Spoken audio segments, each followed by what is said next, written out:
Selamat siang dan salam sejahtera saya ucapkan kepada kita semua. Karena pada hari ini kita dapat berkumpul di tempat ini untuk mendengarkan diseminasi guru calon guru penggerak angkatan 11 yang nantinya akan dibawakan oleh Ibu Novita Andriani.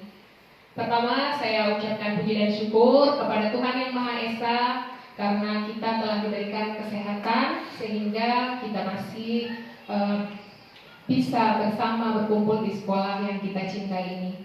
Yang saya hormati Ibu Kepala Sekolah SDN 102127 Gunung Para, yang saya hormati Bapak dan Ibu Guru, dan siang hari ini adapun susunan acara yang akan kita laksanakan. Yang pertama pembukaan yang telah dibawakan oleh saya sendiri, kemudian doa yang akan dibawakan oleh Ibu Derita Damanik, dan kata sambutan dari Kepala Sekolah, penyampaian materi diseminasi oleh Ibu Novita Andriani, dan yang terakhir penutup. Untuk mempersingkat waktu, marilah kita masuk ke acara berikutnya, yaitu doa yang akan dibawakan oleh Ibu Derita Damanik. Kepada Ibu kami persilakan dengan hormat.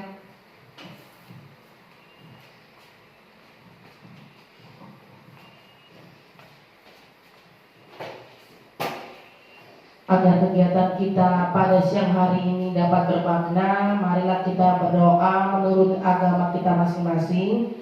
Untuk itu saya membawakan doa secara Islam dan agama lain ikut menyesuaikannya. A'udzubillahiminasyaitonirrajim. Bismillahirrahmanirrahim. Alhamdulillahirabbil alamin. Wassalatu wassalamu ala asrofil anbiya'i wal mursalin wa ala alihi wa sahbihi ajmain. Ya Allah, ya Tuhan kami, pada hari ini kami berkumpul di kelas 6, yaitu di SD 102127 Gunung Para, dalam rangka diseminasi aksi nyata calon guru penggerak angkatan 11. Untuk itu, rahmatilah pertemuan kami ini. Ya Allah, ya Rabbi, berikanlah kesehatan kepada kami semua dari awal hingga akhir kegiatan ini, dan limpahkanlah rahmat dan hidayah-Mu sehingga kami mendapatkan kemudahan dalam menyerap ilmu-ilmu yang disampaikan dan dapat kami terapkan dalam melaksanakan tugas kami sehari-hari. Ya Allah, ya Ghafar, Tuhan yang Maha Pengampun, Engkau Maha mengetahui terhadap kelemahan dan kekurangan kami. Maka dari itu, kepadamu-lah kami menyembah, kepadamu-lah kami memohon ampun, dan kepadamu-lah kami meminta pertolongan. Serta hanya kepadamu kami melakukan pengabdian. Ya Allah, kabulkanlah doa dan permohonan kami. Rabbana atina fid dunya hasanah wa fil akhirati hasanah wa qina azabannar. Amin amin ya rabbal alamin.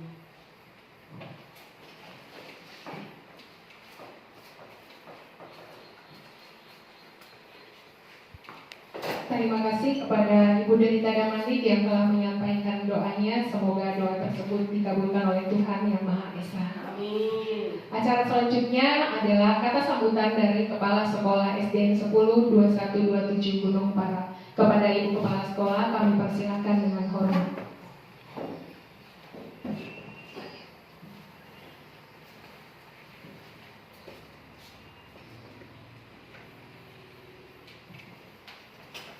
Terima kasih kesempatannya. Assalamualaikum warahmatullahi wabarakatuh. Waalaikumsalam warahmatullahi wabarakatuh.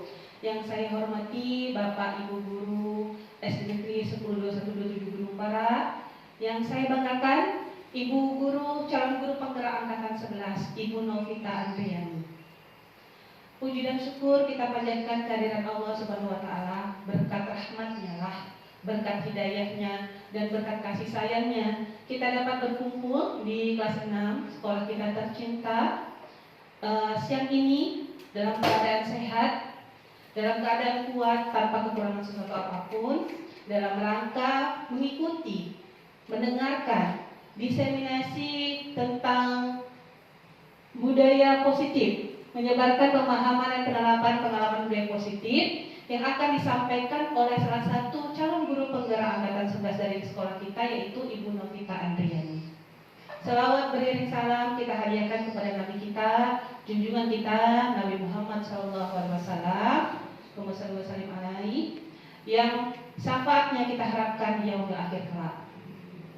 Bapak Ibu, di sini kita berkumpul untuk mendengarkan penjelasan dan pengalaman dari Ibu Novita Andriani tentang menerapkan budaya positif. Mungkin budaya positif ini sudah tidak asing bagi kita. Kita sudah tahu, kita sudah sering mendengarnya, bahkan kita sebenarnya sudah mendapatkan pelajarannya tentang budaya positif dari pelatihan mandiri di PMM. Saya yakin Bapak Ibu guru sudah mempelajarinya di pelatihan mandiri di PMM, atau mungkin sudah mendapatkan sertifikatnya. Nah, tapi mungkin kurang mendalam. Nah, di sini Ibu Novita Andriani sebagai calon guru penggerak angkatan 11 sudah mendapatkan materi yang lebih mendalam lagi tentang budaya positif. Juga mungkin sudah menerapkannya di kelasnya, di kelas agama Islam, karena kebetulan Ibu Novi adalah guru agama Islam, sudah menerapkannya di kelas, menerapkan budaya positif. Di sini Ibu Novi akan berbagi praktik baik penerapan budaya positif di kelasnya, juga berbagi tentang bagaimanakah budaya positif itu secara lebih mendalam. Saya harap dengan kegiatan diseminasi ini dapat menambah pengetahuan kita, menambah pengalaman kita, dan menambah referensi kita dalam menerapkan budaya positif di kelas kita masing-masing.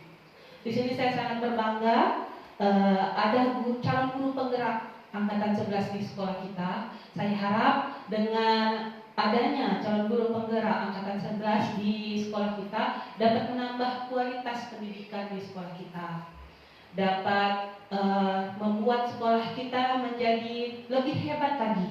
Maksudnya lebih hebat di sini, kita dapat melahirkan generasi-generasi emas Indonesia yang berkarakter, berakhlak mulia, cerdas, dan berprestasi.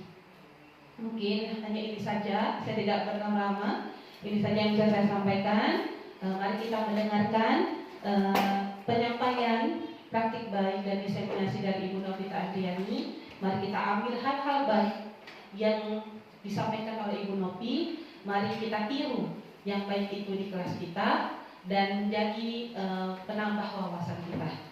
Demikian yang dapat saya sampaikan. Wabillahi taufiq wal hidayah. Wassalamualaikum warahmatullahi wabarakatuh. Waalaikumsalam warahmatullahi wabarakatuh.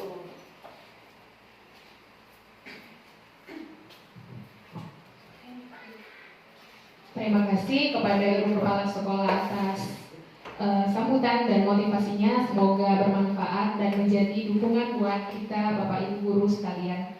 Acara selanjutnya adalah penyampaian materi penyebaran pemahaman dan penerapan pengalaman budaya positif yang akan disampaikan oleh Ibu Novita Andriani. Kepada Ibu kami persilakan. Terima kasih Ibu Moderator. Assalamualaikum warahmatullahi wabarakatuh. Waalaikumsalam warahmatullahi wabarakatuh. Yang saya hormati Ibu Kepala Sekolah SD 102127 Gunung Parang, beserta Bapak Ibu Guru di SD 1021 Gunung Parang yang telah bersedia membersamai saya dalam diseminasi aksi nyata, yaitu menyebarkan pemahaman dan penerapan pengalaman budaya positif.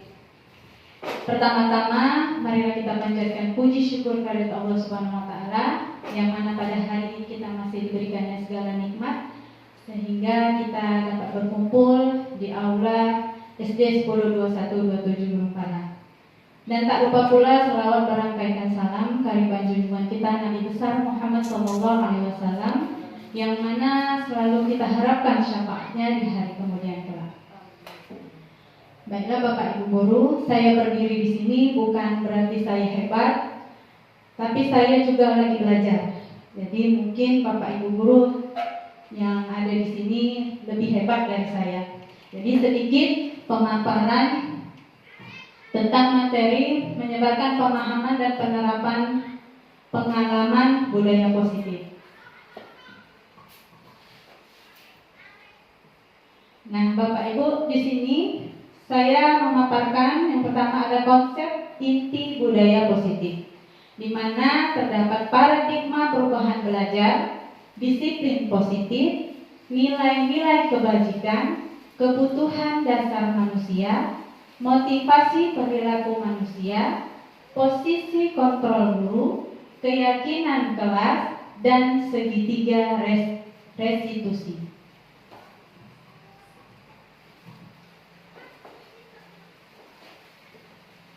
Nah, yang pertama adalah pembelajaran dengan paradigma baru, yang mana pembelajaran paradigma baru merupakan pembelajaran yang dirancang berdasarkan prinsip pembelajaran berdiferensiasi, sehingga para peserta didik belajar sesuai kebutuhannya, berdasarkan tahap perkembangan sesuai teori psikologi modern untuk mewujudkan profil pelajar Pancasila. Nah, kita sudah tahu ya Bapak Ibu, profil pelajar Pancasila itu ada namanya beriman, bertakwa kepada Tuhan Yang Maha Esa dan berakhlak mulia.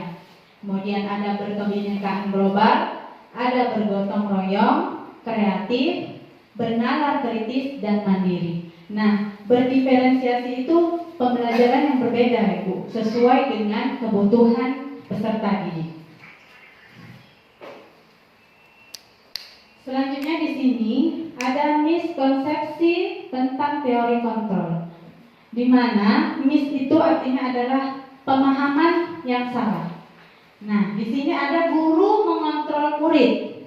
Nah, Bapak Ibu, guru itu bukan mengontrol murid kalau muridnya tidak mau melakukan. Tidak bisa mengontrol murid jika murid tersebut tidak mau melakukan. Jadi harus ada dorongan dari dirinya sendiri.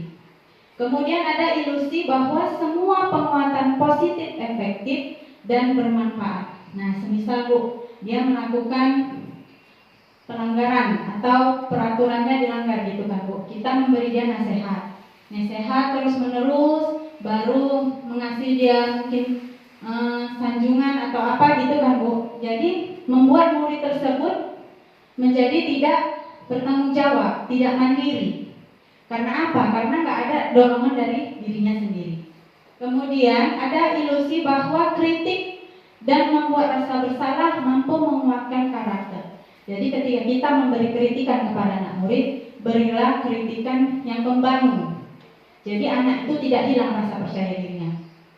Kemudian ada ilusi bahwa orang dewasa berhak memaksa. Nah, ini biasanya kita setiap orang tua atau guru kita memaksakan kehendak kita kepada anak-anak. Nah, ternyata itu tidak dibolehkan karena setiap hak itu ada bebas memilih itu semua hak manusia gitu.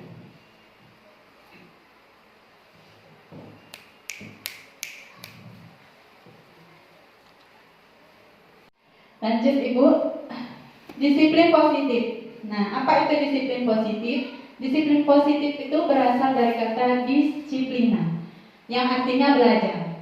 Disiplin mengacu pada disiplin diri, yang bertanggung jawab terhadap apa yang dilakukannya berdasarkan nilai-nilai yang diyakini. Nah, apa itu disiplin positif?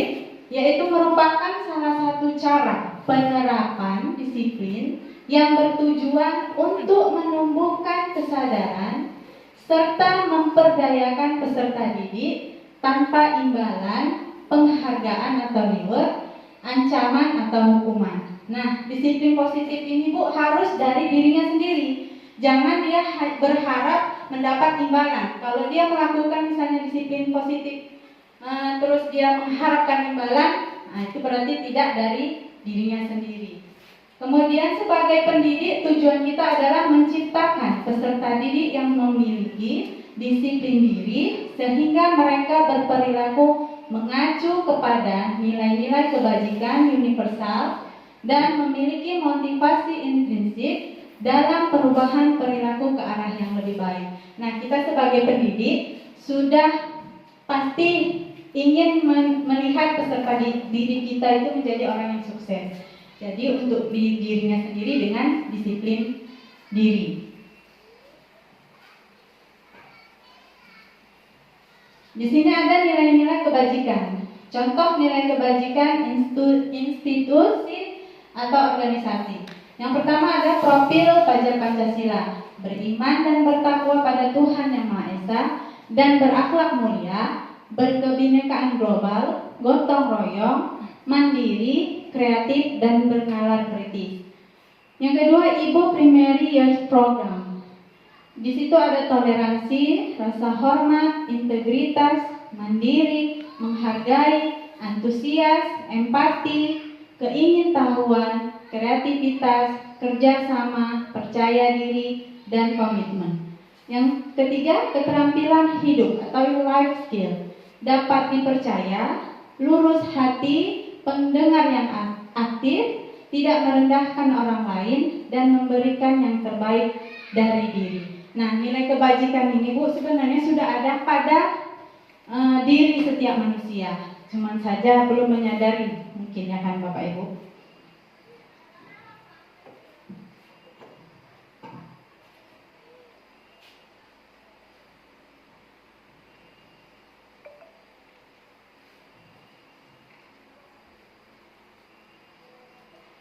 Nah, di sini ada kebutuhan dasar manusia. Kebutuhan dasar manusia adalah segala sesuatu yang kita lakukan untuk mendapatkan apa yang kita inginkan. Seluruh tindakan yang kita lakukan memiliki tujuan tertentu dan semua usaha terbaik yang kita lakukan adalah dalam rangka agar kebutuhan dasar kita terpenuhi dengan baik. Jadi setiap manusia pada dasarnya memiliki keinginan, ya kan Bapak Ibu? Jadi kalau kita menginginkan keinginan itu tercapai, maka lakukanlah usaha yang terbaik. Nah, apa saja kebutuhan dasar manusia? Nah, di sini saya paparkan ada 5.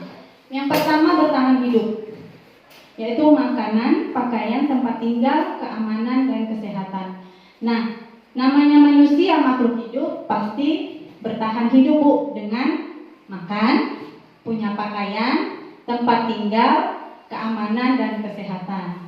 Kemudian ada rasa kasih sayang dan rasa diterima. Nah, rasa kasih sayang dan rasa diterima ini sudah pasti ingin dirasakan setiap namanya manusia karena punya hati. Nah, jadi kita saja yang sudah menjadi orang tua pasti ingin diberi kasih sayang, ya kan Bapak Ibu? Baik itu dari suami, dari orang tua, anak. Nah, itulah dia kenapa ada kebutuhan dasar manusia itu kasih sayang dan rasa diterima. Kemudian dipedulikan. Nah, kita sebagai manusia bermasyarakat pasti ingin juga dipedulikan kan? Berbagi, kemudian kerjasama, menjadi bagian dalam kelompok. Kemudian yang ketiga ada penguasaan. Nah, di sini ada harga diri. Bapak Ibu, kita namanya manusia harus memiliki harga diri. Kemudian ada keinginan untuk dianggap, memimpin, berprestasi, diakui, didengar. Jadi kalau manusia itu pasti punya keinginan ingin menjadi pemimpin. Nah, pasti punya kelebihan dengan berprestasi. Kemudian yang keempat ada kebebasan. Nah, kebebasan di sini artinya bukan menjadi orang yang lebih buruk.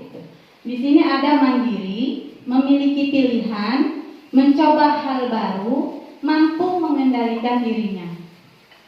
Kemudian yang terakhir ada kesenangan, bermain. Nah, kalau kita anak-anak mungkin bermain itu suatu hal biasa, ya kan Bapak Ibu? Jadi kalau orang dewasa ada nggak bermain? Ada Bu.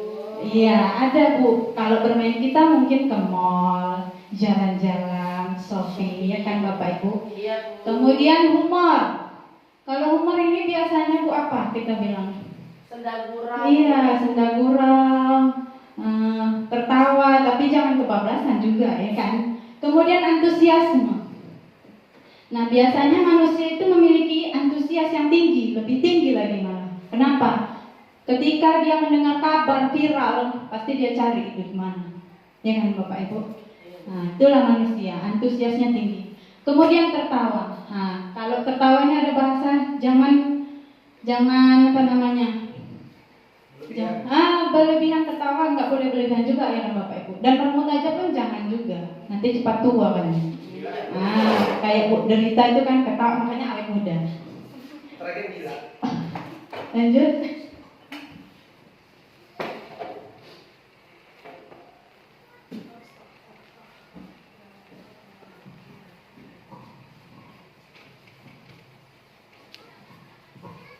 Oke, di sini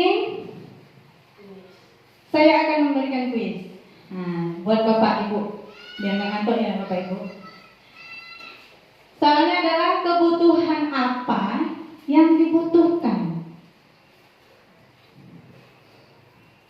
Bimo, seorang anak TKB, selalu berlari keluar kelas menuju jalan raya di depan sekolahnya yang ramai dengan kendaraan.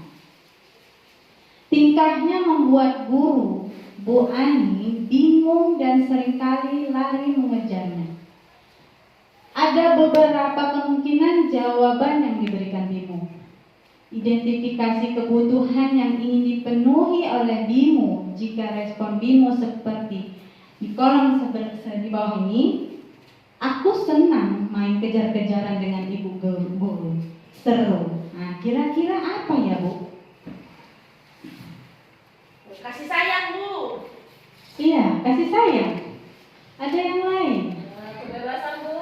Kebebasan. Ada lagi? Bapak guru? Apa sih? Kasih sayang. Oh iya, kasih sayang. Coba kita buka apa ya? Iya, cinta dan kasih sayang. Love ini berarti ya kan Bapak Ibu guru? Iya. Oke, kita lanjut. Dinda, seorang anak kelas 3 SD. Begitu tiba di rumah, sepulang dari sekolah, menangis dan mengadu pada ibunya bahwa dia benci pada Ibu Rani, gurunya. Menurut Anda, kebutuhan apa yang berusaha dipenuhi oleh Dinda? Jika jawabannya seperti ini. Ibu guru bilang, aku tidak boleh bersenandung sewaktu mengerjakan tugas. Katanya kelas harus tenang, tidak ada suara. Kan gak seru jadinya. Nah, Bapak Ibu, kira-kira apa kebutuhannya ya? Kesenangan. Kesenangan. Apalagi? Kebebasan. Ada lagi? Tanggung jawab, kata Bapak guru. Ya, coba kita buka ya. Iya, kesenangan. Jadi si Dinda itu kebutuhannya kesenangan, ya kan, Bapak Ibu? Lanjut, kita tahun ini Dimas genap berusia 17 tahun. Ia senang sekali ketika ayahnya mulai mengajarkan cara menyetir mobil. Setiap akhir pekan, ia berlatih menyetir. Ia terlihat senang sekali berlatih sampai akhirnya ia bisa menyetir mobil dengan baik dan lancar. Ketika ibunya bertanya pada Dimas, apa yang membuat dia ingin bisa menyetir mobil? Ketika jawaban Dimas adalah seperti ini, kebutuhan apa yang ingin dia penuhi? Aku merasa bangga dan keren. Ayo Bu, apa kebutuhannya kira-kira ya? Penguasaan, Bu, dia bisa nyetir jalan. Oh iya, penguasaan, bagus sekali. Ada lagi? Keinginan. Keinginan kata Bapak guru. Iya, kira-kira apa ya? Ayo, kita coba. Iya, penguasaan. Jadi ingin menguasai dia, kata si Dimas ini tadi.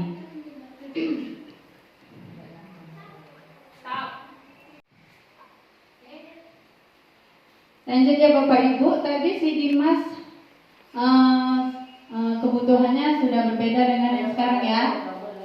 Nah, coba jawab yang ini, jawabannya ini kebutuhan apa yang ingin dia penuhi ketika dia mengatakan aku senang bisa pergi ke tempat-tempat yang aku suka. Ayo Bapak Ibu, kebutuhan apa kira-kira? Kebebasan, Bu. Kebebasan. Ada lagi?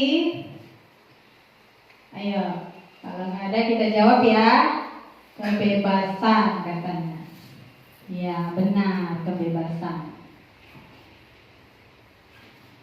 Lanjut ya, saat jam istirahat, Doni dan teman-temannya bersama-sama keluar kelas, bersantai dan mengeluarkan bekal masing-masing. Namun di saat yang tidak terduga, Doni menghampiri teman-temannya dan mengambil bekal temannya. Doni dipanggil ibu guru dan ditanya, mengapa Doni melakukan hal tersebut? Dan jawaban Doni, saya merasa lapar, Bu. Nah, kebutuhan apa ibu kira-kira yang dilakukan oleh Doni?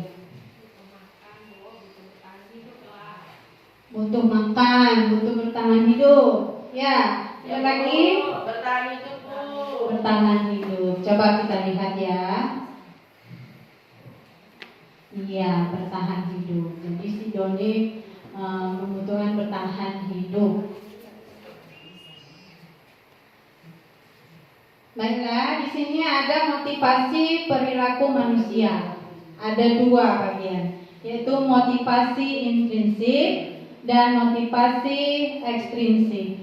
Yang mana motivasi intrinsik adalah dari dalam diri, untuk menjadi orang yang mereka inginkan dan menghargai diri sendiri dengan nilai-nilai yang mereka percaya. Sedangkan ekstrinsik adalah dari luar diri, untuk menghindari ketidaknyamanan atau hukuman dan untuk mendapatkan imbalan atau penghargaan dari orang lain. Nah, misalnya anak melakukan sesuatu, dia misalnya mengerjakan PR. Nah, aku harus mengerjakan PR ini, kalau enggak nanti dihukum sama ibu guru. Berarti dia tidak dari dalam dirinya sendiri, ya kan Bapak Ibu. Kemudian mengharapkan imbalan. Nah, ketika dia melakukan sesuatu hanya mengharapkan imbalan saja, bukan karena dorongan dari atau motivasi dari dalam dirinya.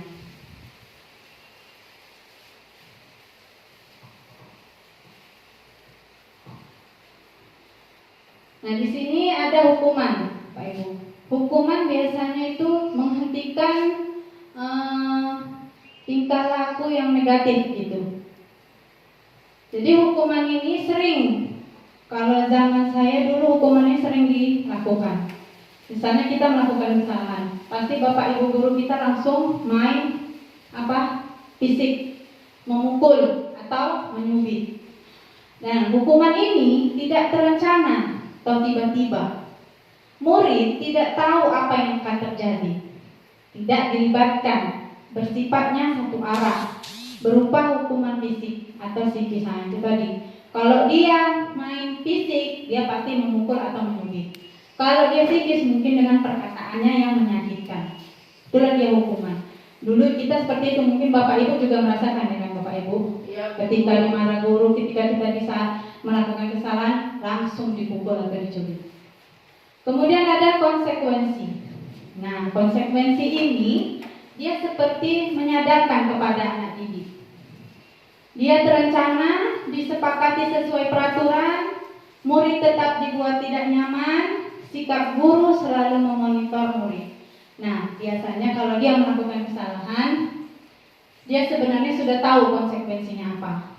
Kemudian, ketika kita melihat dia, pasti dia sebenarnya sudah tahu, oh, ternyata guruku itu lagi marah mungkin gitu kan. Kemudian ada restitusi. Restitusi ini biasanya kayak seperti pemulihan, memperbaiki kesalahan.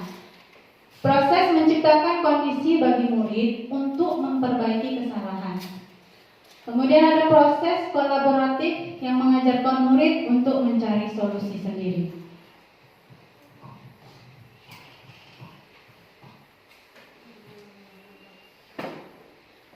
Ini ada tabel ya Bapak Ibu. Lanjut kita ke 5 posisi kontrol guru.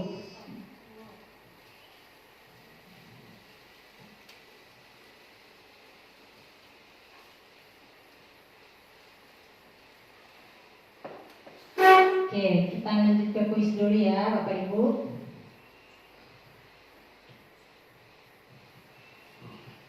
Hukuman atau konsekuensi. Nah, tulisnya memilih hukuman atau konsekuensi. Soalnya lari keliling lapangan 2 kali putaran karena terlambat. Kira-kira dia konsekuensi atau hukuman Bapak Ibu? Hukuman. Hukuman, benarkah? Wah, kamu hebat ternyata ya. Lanjut, yang kedua, mencatat 100 kali di dalam buku kalimat. Saya tidak akan terlambat lagi karena terlambat ke sekolah. Kira-kira konsekuensi atau hukuman Bapak Ibu? Konsekuensi. Kita coba ya. Wah, benar. Ternyata sudah paham ya Bapak Ibu. Ada lagi nih, membersihkan coretan yang dibuatnya di meja tulis. Kira-kira konsekuensi atau hukuman? Konsekuensi. Konsekuensi. Apa jawabannya? Wah, benar lagi. Sudah paham berarti ya.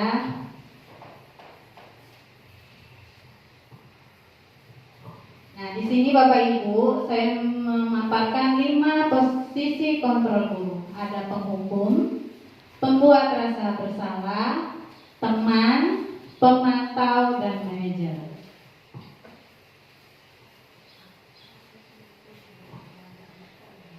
Apa sih posisi kontrol penghukum itu? Diberikan hukuman tanpa mendengarkan alasan, menghakimi, menunjuk-nunjuk, membentak menghukumannya verbal atau fisik. Nah, itu tadi saya katakan kalau kita zaman dulu kita merasakan posisi kontrol penghukum. Ketika salah langsung dipukul. Nah, ini kita akan melihat video tentang posisi kontrol penghukum.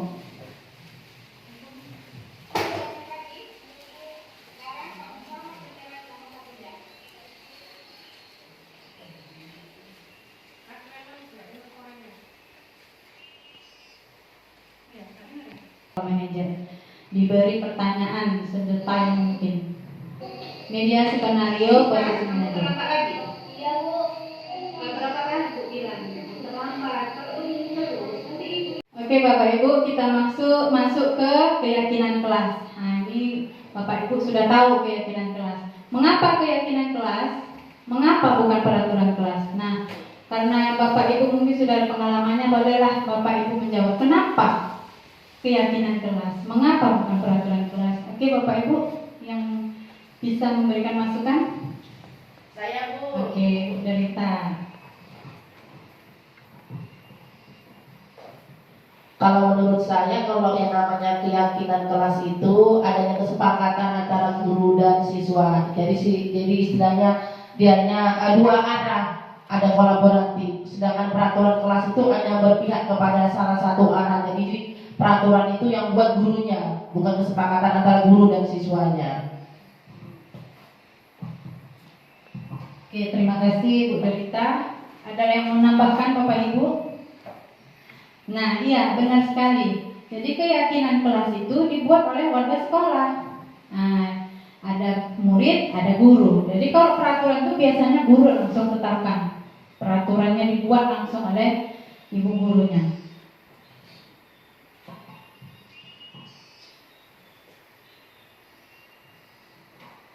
Nah, di sini ada pembentukan keyakinan kelas. Yang pertama bersifat abstrak, berupa pernyataan universal, dibuat dalam pernyataan positif, sedikit saja agar mudah diingat, sesuai dengan kondisi kelas dan sekolah sehingga mudah diterapkan. Semua warga sekolah kelas dilibatkan saat membuat keyakinan kelas. Nah, Bapak Ibu biasanya kita membuat keyakinan kelas waktu awal pembelajaran ya kan. Jadi dia anak murid kita suruh buat keyakinan kelas yang menurutnya bisa dia lakukan. Kemudian disepakati oleh seluruh warga kelas.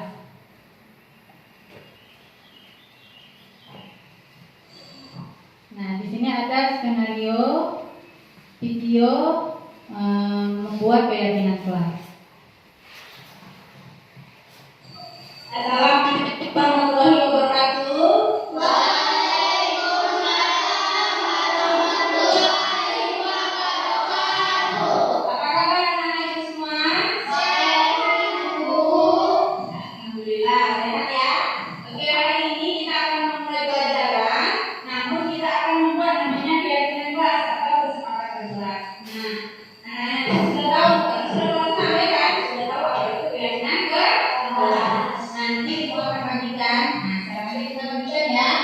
Ibu bagikan, kemudian kamu akan membuat kesepakatan kelas berikutnya.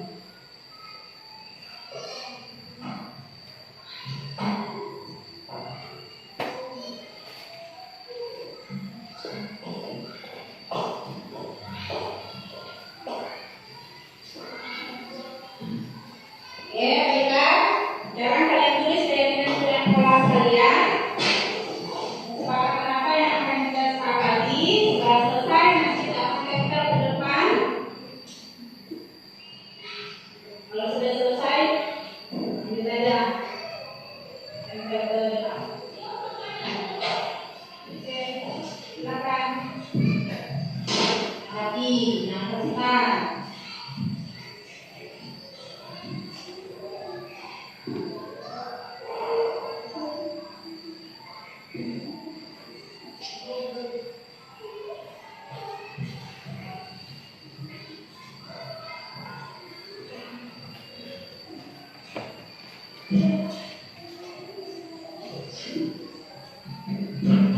Oke, sudah semua?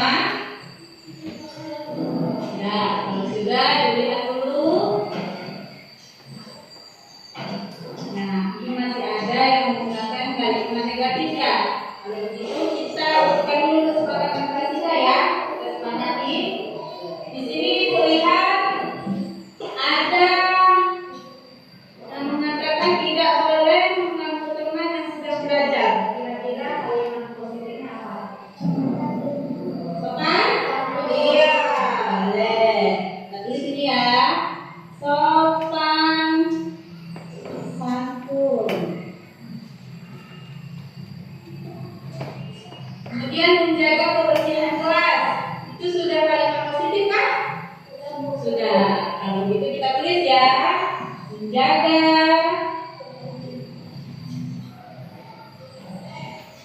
kebersihan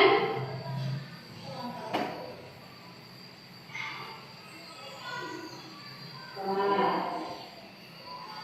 Kemudian di sini ada lagi harus saling berkata jujur. Sudah positif kan itu kalimatnya? Sudah. Kita tulis ya.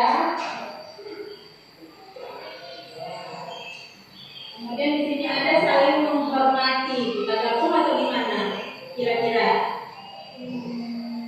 Sudah masuk sopan santun belum itu? Kira-kira? Iya, jadi tidak apa kita tulis ya. Sudah masuk di sopan santun. Kemudian ini ada satu lagi, tidak boleh membawa HP. Kira-kira sudah kalimat positif kah? Jadi kira-kira kalimat positifnya? Iya, membawa HP jika diperlukan.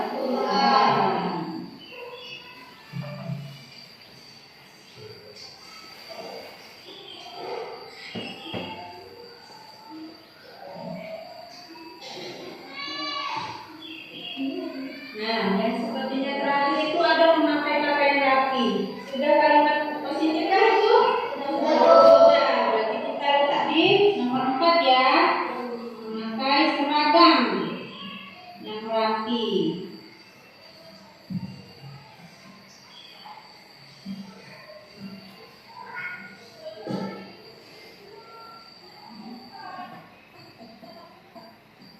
Oke, jadi tidak ada kelas kita.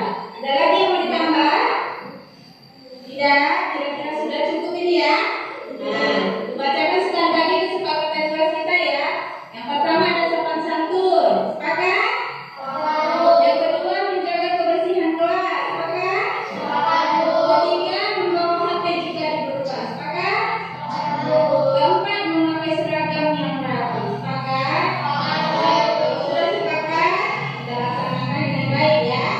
Oke, terima kasih anak-anak hari ini. Selamat datang dan kita.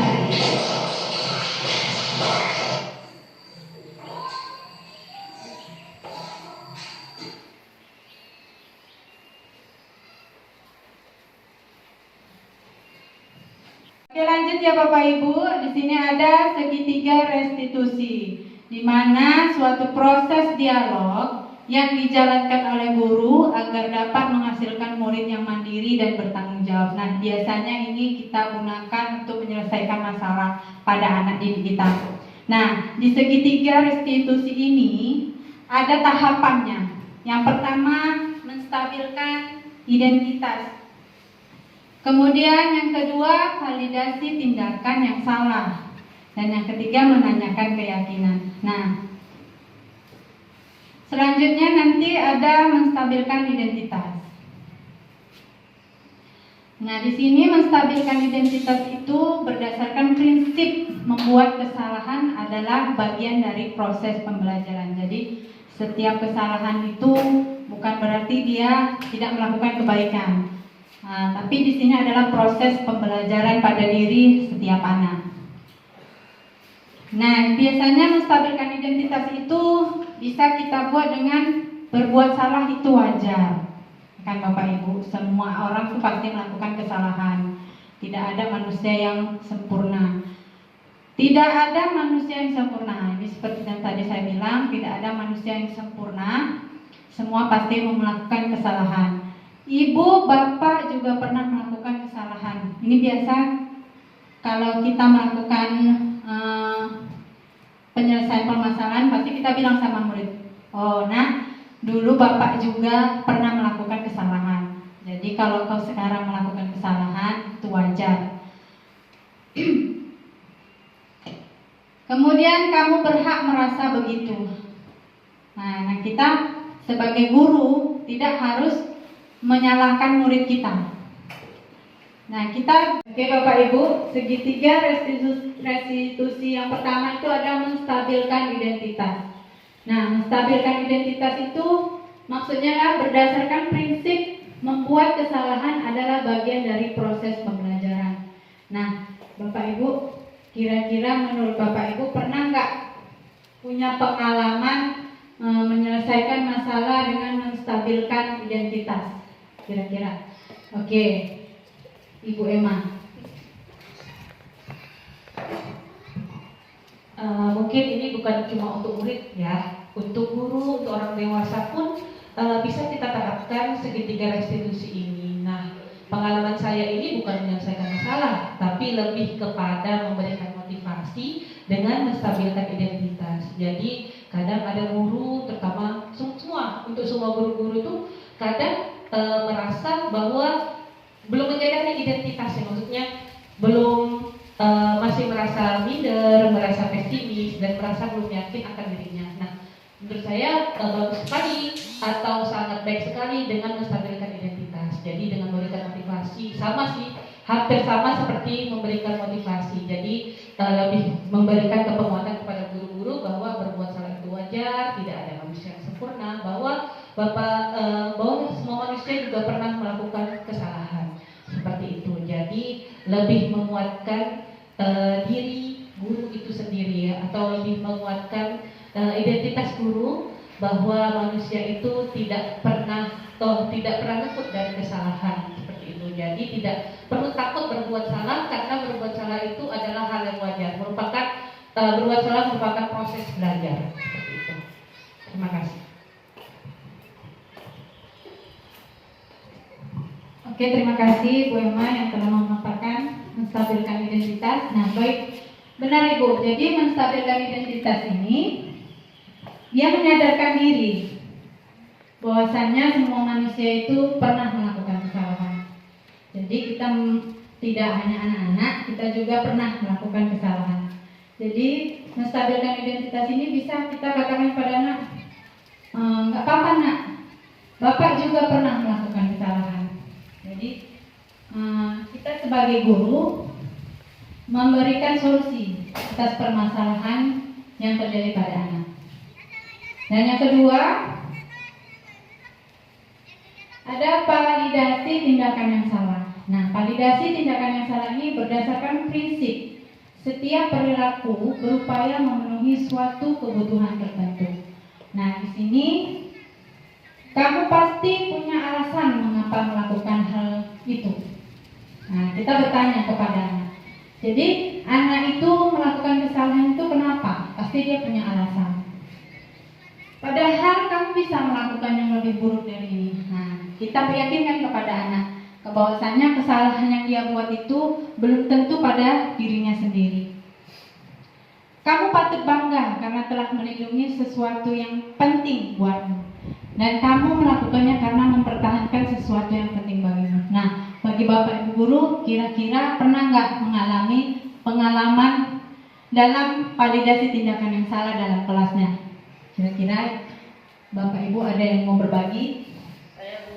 Oke, Ibu Derita.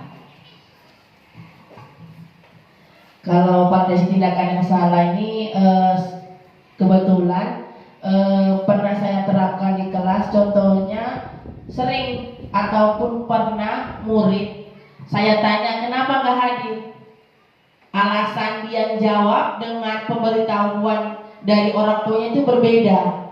Jadi saya bilang, ibumu juga sama sepertimu dulu, malas ibu sekolah. Ibu bilang alasannya di surat itu ibu bilang ibu sakit gigi.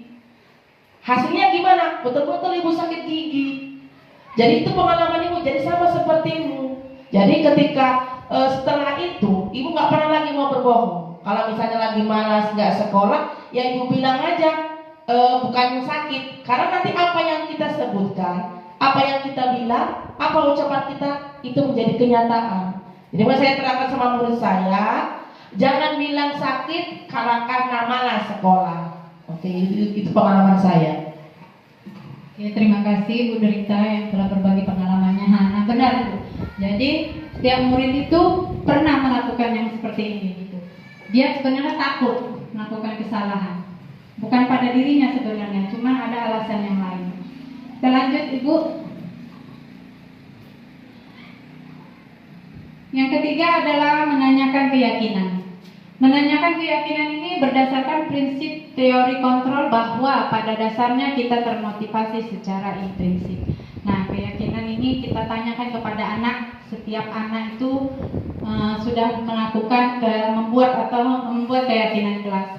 Jadi ketika dia melakukan kesalahan, kita tanya, kira-kira kesalahan yang kamu buat itu ada nggak berhubungan dengan keyakinan kelas? Kemudian Bapak Ibu menanyakan keyakinan. Jadi menanyakan keyakinan ini berdasarkan prinsip teori kontrol bahwa pada dasarnya kita termotivasi secara intrinsik dari dalam diri. Nah, ketika anak-anak melakukan kesalahan, kita bertanya kepada anak, sebenarnya kamu tahu nggak apa nilai-nilai apa yang disepakati ketika melakukan keyakinan kelas? Nah, menanyakan keyakinan. Nah, menanyakan keyakinan itu berdasarkan prinsip teori kontrol bahwa pada dasarnya kita termotivasi secara intrinsik. Apa yang bisa ditanya oleh guru? Nah, seperti apa keyakinan kelas kita? Nilai-nilai apa yang telah disepakati bersama? Seperti apa gambaran sebuah kelas yang ideal menurut kamu? Kamu ingin menjadi orang yang seperti apa? Nah, inilah yang bisa kita tanyakan kepada murid kita ketika dia melakukan kesalahan. Nah, kemudian di sini nanti ada contoh skenario penerapan segitiga restitusi dengan posisi kontrol meja.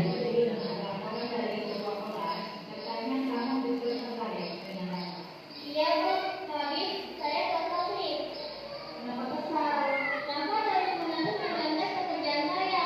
Bukan hanya kayak tugas juga selalu dicontek.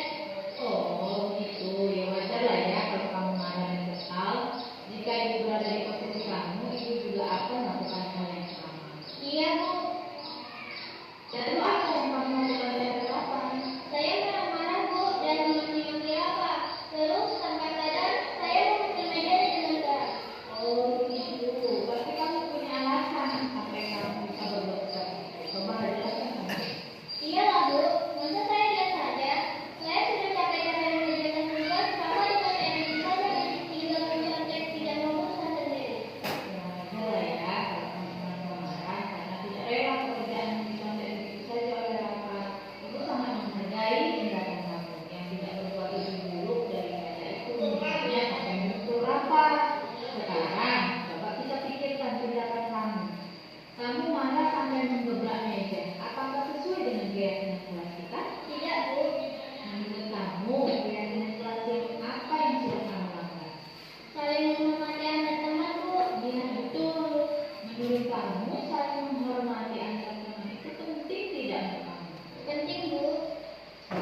ini. Jadi apa yang harus kamu lakukan pada saat kamu sedang marah? Harus berbicara, Bu. Kalau begitu, apakah kamu bersedia memperbaiki kesalahan ini?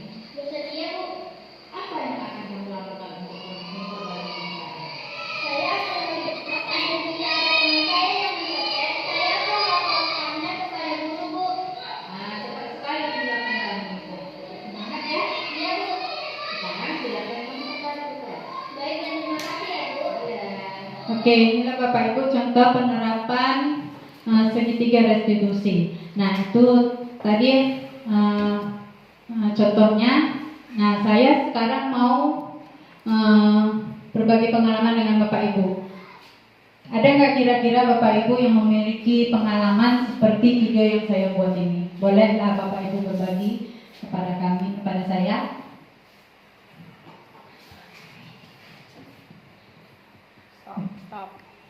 Oke, baiklah Bapak Ibu. Yang terakhir penutup. Dalam penerapan program disiplin positif, hendaknya guru memiliki standar kepribadian, profesional dan sosial yang baik, di mana guru mampu merefleksikan dirinya dalam posisi kontrol saat ini. Bagaimana perjalanan dirinya sebagai among atau manajer yang menuntun murid-muridnya menjadi insan yang mandiri, merdeka dan bertanggung jawab. Inilah keinginan kita sebagai guru. Baiklah Bapak Ibu, di sini saya akan membuka sesi tanya jawab. Nah, saya beri kesempatan oleh Bapak Ibu yang ingin memberikan saran ataupun pertanyaan yang mungkin bisa saya jawab nantinya. Oke, baik, kami persilakan Bapak Ibu guru yang ingin memberikan saran dan pertanyaannya. Oke, Bu Irma. Terima kasih kesempatannya. Tadi di sini kami sudah mendengarkan penjelasan Bu Novi tentang segitiga restitusi ya. Saya tadi sangat tertarik sekali dengan segitiga restitusi. Nah tadi kan ada apa tadi menstabilkan identitas, baru memvalidasi apa. Jadi kok saya lihat tuh dari pertanyaan-pertanyaannya itu cocoknya itu untuk kelas tinggi gitu. Jadi bagaimana ceritanya kalau di kelas rendah, terutama kelas 1 nih. Kelas 1 kan mungkin belum paham dengan menstabilkan identitas. Karena takutnya kalau kelas 1 bersama kelas rendah itu takutnya apa namanya? Jadi salah paham gitu, salah mengerti. Terakhir mereka kalau saya takutnya itu ada anak kelas 1 malah oh ini nggak salah, ini bukan perbuatan yang salah. Jadi gimana ya caranya menerapkan segitiga restitusi ini untuk kelas rendah saja. Terima kasih.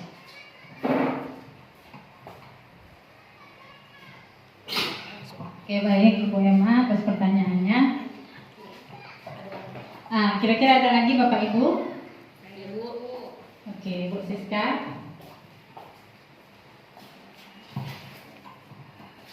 Terima kasih buat kesempatannya. Saya ucapkan aplaus buat Bu Novi, buat pemaparannya luar biasa dari awal sampai akhir mengenai budaya positif. Tadi di materi itu ada tentang motivasi. Jadi yang saya tahu dan selama ini pengalaman di lapangan, khususnya di dalam kelas, kita itu selalu memberikan motivasi kepada murid itu. Selain dari ucapan, tepuk tangan, tapi ada rewardnya, Bu. Nah, kalau menurut Ibu, pendapat Ibu, bagaimana tentang penghargaan kepada murid berupa reward? Apakah itu baik atau malah sebaliknya? Jadi banyak yang mengatakan bahwa pemberian reward itu penting gitu. Ya saya rasa pun sebagai guru saya rasa itu adalah hal yang penting. Namun jika dipandang ke depannya, apakah kita sebagai seorang guru mampu terus-terusan memberikan reward kepada murid berupa suatu benda atau berupa sesuatu yang bisa memotivasi dirinya? Karena kalau kita hanya berikan reward berupa tepuk tangan, berupa bintang stiker atau hanya seperti hadiah kecil, saya rasa motivasi itu nantinya akan hilang sendirinya. Nanti aku berhasil dapat nilai sekian, bagus, kerjakan PR tiap hari, yang dapat cuma stiker. Nah gitu. Jadi menurut Ibu bagaimana tentang motivasi yang ditimbulkan dari pemberian penghargaan atau reward tersebut? Terima kasih. Baik, terima kasih Bu Siska atas pertanyaannya. Oke, baik Ibu. Saya akan menjawab pertanyaan dari Bu Emma, yang mana pertanyaannya bagaimana jika menggunakan segitiga restitusi kepada peserta didik yang di kelas rendah. Nah, gitu ya Ibu. Nah, kalau menurut saya ya Ibu, bisa dengan menggunakan bahasa yang sederhana, bahasa yang bisa dimengerti anak-anak. Karena memang anak kelas rendah itu sebenarnya dia nggak paham apa kesalahannya sebenarnya. Tapi kita kan ingin memberikan dia suatu pembelajaran gitu kan. Jadi kalau kita pakai bahasa mereka, mungkin kan mereka lebih mengerti. Gitu. Itu sih dari saya. Bagaimana Bu Emma? Oke, terima kasih Bu Emma. Atau ada Bapak Ibu yang ingin menambahkan dari jawaban saya tadi? Kami persilakan. Cukup, Bapak Ibu? Oke, terima kasih. Untuk pertanyaan kedua, pemberian reward ya, Ibu Siska. Jadi ketika kita ingin memberikan reward kepada anak, mungkin biasa tepuk tangan atau memberi bintang itu sudah biasa bagi anak-anak. Tapi kalau kita ingin memberi seperti barang mungkin yang untuk menjadi motivasi anak, sepertinya bisa juga gitu kan Bapak Ibu. Cuman itu tadi, kita takutnya nanti ada ketergantungan pada anak, sehingga anak itu nggak mandiri. Dia ingin mengerjakan sesuatu atau ingin menunjukkan sesuatu itu karena hadiahnya saja, bukan karena dari dirinya sendiri. Nah, kita mau membuat anak itu memiliki dorongan dari dirinya sendiri melakukan sesuatu itu tersebut. Nah, jadi kalau kita ngasih reward, ya boleh lah Bu ya, sekali. Nah, penghargaan itu bisa merusak hubungan. Kemudian penghargaan juga mengurangi ketepatan dan bisa menurunkan kualitas. Bisa juga mematikan kreativitas. Nah, jadi pemberian reward itu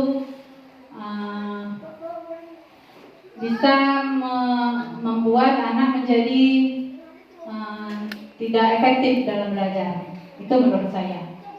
Gimana Ibu Siska kira-kira? Berarti secara tidak langsung penghargaan itu boleh, tapi ya kalau bisa jangan sesering mungkin ya Bu. Iya, gitu Bu. Boleh, ya kan? Dan kita pun sebenarnya namanya anak-anak paling suka diberi hadiah. Nah, itu tadi.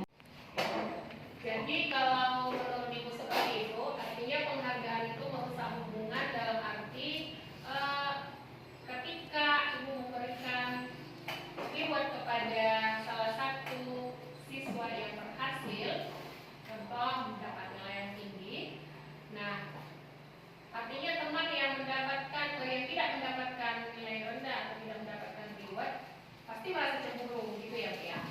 Iya, Bu. Jadi kalau dia cemburu artinya hubungan mereka pasti sudahlah besok aku kan nggak bisa, aku jadi anak yang bukan yang pintar, besok yang dapat hadiah pasti dia lagi gitu. Akhirnya mereka tidak berteman, itu maksudnya. Iya, merusak hubungan. Baik, terima kasih atas jawabannya. Terima kasih juga Ibu Siska. Baiklah Bapak Ibu, apakah ada yang mau menambahkan dari jawaban saya atau ada yang ingin bertanya? Kami persilakan. Oke, Bu Emma. Saya tidak mau bertanya, saya hanya memberikan penguatan saja, dan penguatan dari kesimpulan pertanyaan Bu Siska tadi. Berarti intinya sebaiknya jangan memberikan reward atau jangan memberikan reward berupa hadiah. Jika ada cara yang lain, sebaiknya dengan cara yang lain agar timbul kesadaran dalam diri murid, bukan mau minta hadiah saja, tapi memang sudah ada keyakinan atau sudah ada kesadaran dalam diri murid. Seperti itu ya Bu ya. Terima kasih. Oke, terima kasih Bu Emma. Bagaimana ya Bapak Ibu? Ada lagi? Jika tidak, Saya Bu. oke, Bu Derita.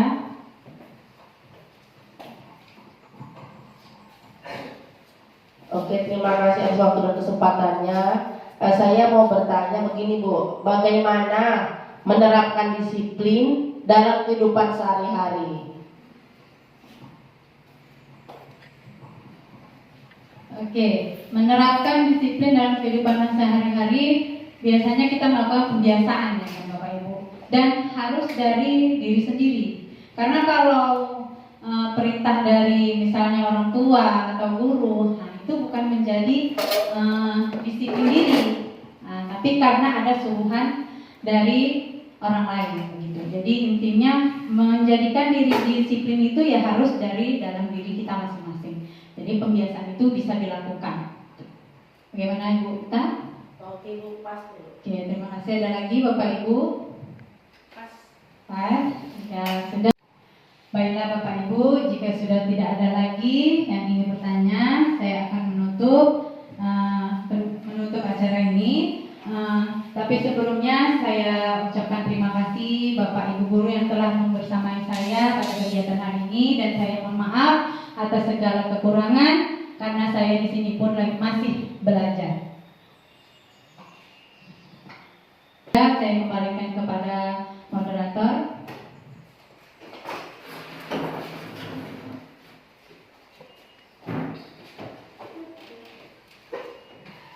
Terima kasih kepada Ibu Novita Andriani yang telah menyampaikan pemaparan dan pengalamannya tentang penerapan budaya positif. Semoga materi yang telah disampaikan beliau menjadi manfaat buat kita Bapak Ibu guru sekalian dan dapat menerapkannya dalam dunia pekerjaan kita masing-masing. Demikianlah Bapak Ibu kegiatan diseminasi guru oleh calon guru penggerak angkatan 11 Ibu Novita Andriani telah selesai. Kami ucapkan terima kasih atas kehadirannya. Semoga kita sampai ke tujuan dan pulang ke rumah kita masing-masing dalam keadaan selamat. Sekian dan terima kasih dari kami. Kami ucapkan selamat siang. Assalamualaikum warahmatullahi wabarakatuh.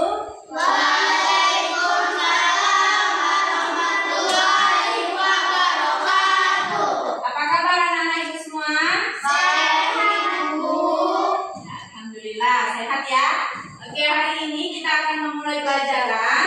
Namun kita akan membuat namanya keyakinan kelas atau kesepakatan kelas. Nah, anak-anak itu sudah tahu karena sudah kelas 6 ya kan? Sudah tahu apa itu keyakinan kelas. Nanti Ibu akan bagikan. Nah, sekarang aja kita bagikan ya. Ibu bagikan, kemudian kamu akan membuat kesepakatan kelas menurutmu.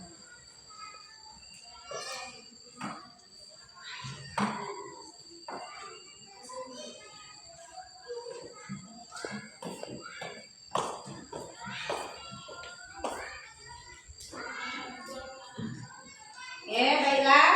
Sekarang kalian tulis keyakinan kelas kalian. Kesepakatan apa yang akan kita sepakati. Setelah selesai, nanti kita akan tempel ke depan. Kalau sudah selesai, lanjut aja. Tempel ke depan.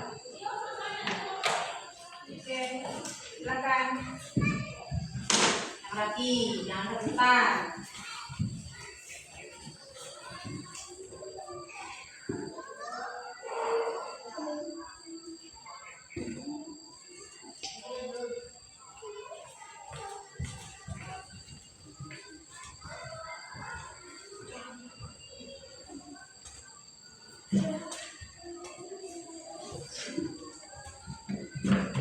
Oke, sudah semua? Sudah. Kalau sudah, dilihat dulu. Nah, ini masih ada yang menggunakan kalimat negatif ya. Kalau begitu, kita urutkan dulu kesepakatan kelas kita ya. Kita sepakati. Di sini Ibu lihat ada yang mengatakan tidak boleh mengganggu teman yang sedang belajar. Kira-kira kalimat positifnya apa? Sopan? Iya, boleh. Kita tulis ini ya. Sopan santun. Kemudian menjaga kebersihan kelas. Itu sudah kalimat positif kah? Sudah. Kalau begitu kita tulis ya. Menjaga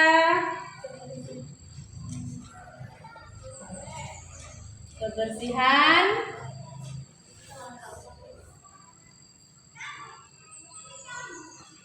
kelas. Kemudian di sini ada lagi harus saling berkata jujur. Sudah positifkah itu kalimatnya? Sudah. Kita tulis ya.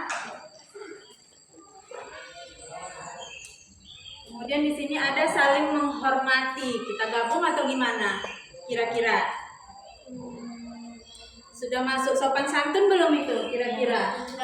Iya, jadi tidak malah kita tulis ya. Sudah masuk di sopan santun. Kemudian ini ada satu lagi, tidak boleh membawa HP. Kira-kira sudah kalimat positif kah? Nah, jadi kira-kira kalimat positifnya apa? Iya, membawa HP jika diperlukan.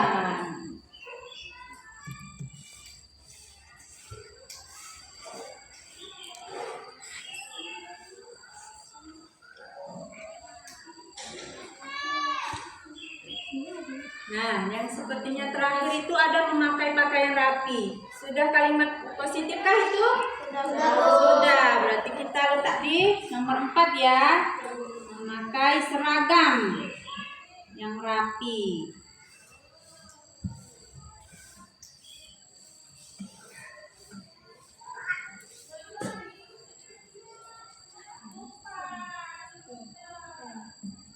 Oke, jadi ada 4 kesepakatan kelas kita. Ada lagi yang mau ditambah? Tidak? Kira-kira sudah cukup ini ya? Nah, bacakan sekali lagi kesepakatan kelas kita ya. Yang pertama ada sopan santun. Sepakat? Yang kedua menjaga kebersihan kelas. Sepakat? Ketiga membawa HP jika diperlukan. Sepakat? Keempat memakai seragam yang rapi. Sepakat? Kalau sudah sepakat, kita laksanakan dengan baik ya. Oke, terima kasih anak-anakku hari ini. Kita tepuk tangan buat kita.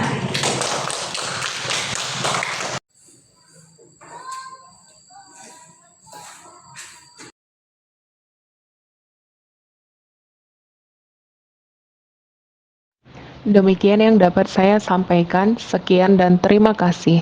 Salam guru penggerak. Teruslah tergerak, bergerak, dan menggerakkan.